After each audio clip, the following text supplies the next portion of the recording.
SMT10 Gravedigger. As you can see, something doesn't get driven, you don't see it in our videos very much. But we went brushless with it. What happened very soon after it went brushless?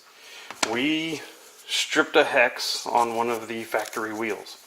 So, since the majority of my fleet is 17mm anyway, we did a 17mm hot racing swap to it. But of course then, the factory tires and wheels that are 12mm hex would not bolt on anymore.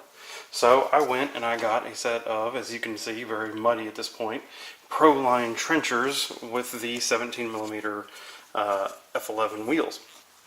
Great, you know, hey, they perform well, they do well, but as you guys can see, one major disadvantage here.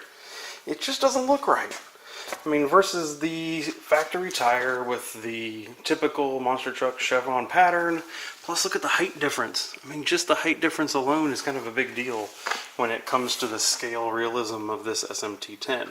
Now, do we really care a bunch about the scaleness of this SMT10? Not really, but it'd just be nice if it looks good. So, what we want to try to do is we want to try to get these tires on these wheels.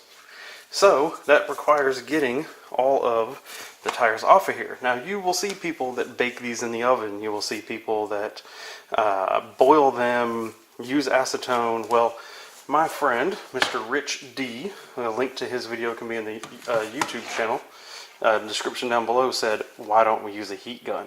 Really, at the end of the day, it's doing the same thing as putting it in the oven, but you don't stink up your house, you don't smell up your oven, you don't get all those toxic fumes in there. Use the heat gun right on the bead and does it work? So, I just tried it, and look at that. It is beautiful. It pulls the tire off the bead just beautifully. So, let me show you how we did it.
Alright, first one is off. Check it out.